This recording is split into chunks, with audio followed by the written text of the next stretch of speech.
मेरा जन्म कर्नाटक के गांव में हुआ था। मेरे माँ बाप मुझसे बहुत प्यार करते थे। इसका एक कारण ये भी था कि मैं अपने माँ बाप की इकलौती संतान थी। मेरी पढ़ाई भी गांव से हुई थी और पीयूसी की परीक्षा के बाद मेरे माँ बाप ने पढ़ाने से इनकार दिया क्योंकि हम लोग काफी गरीब थे। जैसे ही मैं 18 की हुई तो मेरी शादी की चर्चा माँ बाप ने शुरू कर दी।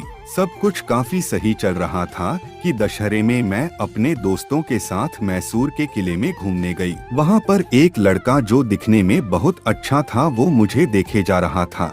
मैंने उसको देखा और आगे निकल गई। फिर थोड़ी देर बाद वो लड़का मुझसे टकरा गया और हम एक दूसरे को देखने लगे। अचानक उसने मेरा हाथ पकड़कर कहने लगा, मैंने तुम्हारे जैसी सुंदर लड़की आज तक नहीं देखी है। मुझे भी पता नहीं क्या हो गया था, मैं उसमें खोई जा रही थी। उसने मेरे कूल्हों पर अपना हाथ रख दिया और अपनी आंखों से मेरे आंखों को मिलाते हुए होठों के पास अपने होठों को लाने लगा। मैं जब पूरी तरह से खो गई तो अचानक मेरे दोस्त वहां आए और मुझे खींच लिया।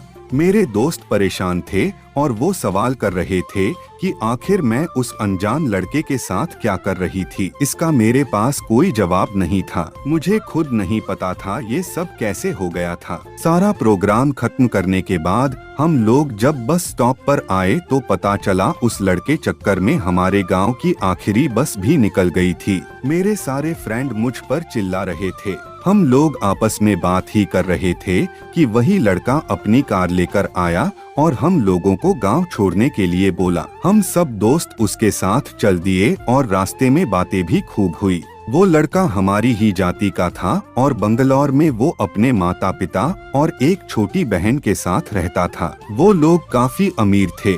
जब वो लोग घर में रिश्ता लेकर आए तो मेरे माता पिता तुरंत शादी के लिए राजी हो गए। इसके 1 महीने के बाद हम दोनों की शादी हो गई और फिर शुरू हुआ मेरी जिंदगी का सबसे डरावना सच। हम दोनों लोग बंगलौर के लिए घर से निकले थे कि रास्ते में उसने मेरा मोबाइल मांगा और मैंने मोबाइल दे दिया। उसने मुझे गाड़ी से उतरने के लिए कहा।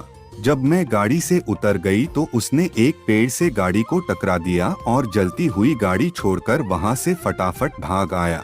मैंने उससे इस सब का कारण पूछा तो उसने कहा कि तुम अब मर चुकी हो और तुम्हारे माता पिता भी अब यही सोचेंगे।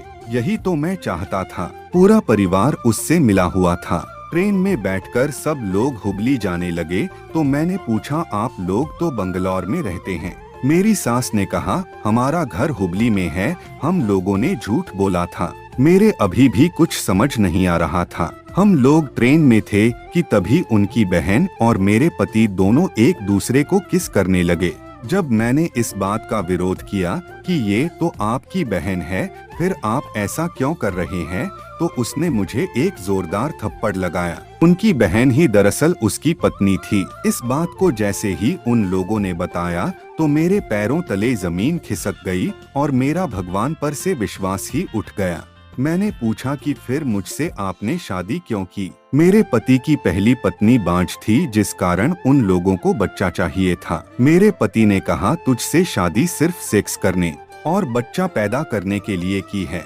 इस घर में एक नौकर से ज्यादा तुम कुछ भी नहीं हो। इतना सुनकर मैं ट्रेन से भागी पर मुझे पकड़कर बैठा लिया गया। घर जाकर मेरी मर्जी के बिना मेरे पति ने बच्चे के लिए मेरा रेप करना शुरू कर दिया।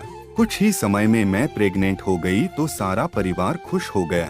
जैसे ही बच्चा पैदा हुआ तो उसको मुझसे छीन लिया गया। एक रात जब सब सोए हुए थे तो मेरी सास मेरे पास आई और बोली, हमने तुम्हारे साथ बहुत गलत किया है और तुम्हें यातनाएं भी दी हैं। ये लो अपनी बच्ची और कुछ पैसे, यहाँ से चली जाओ। मेरी जिंदगी तो बर्बाद हो ही चुकी थी।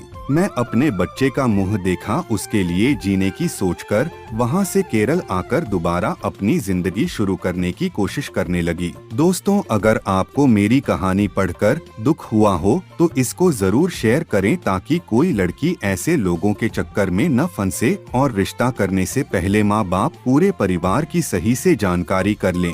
कहानी सुनने के लिए धन्यवाद। दोस्तों, कहानी कैसी लगी बताइएगा जरूर। यदि आप मेरे चैनल पर नए हैं तो चैनल को सब्सक्राइब करें और घंटी वाला बटन जरूर दबाएं ताकि आपको आने वाली नई कहानी की नोटिफिकेशन मिल सके।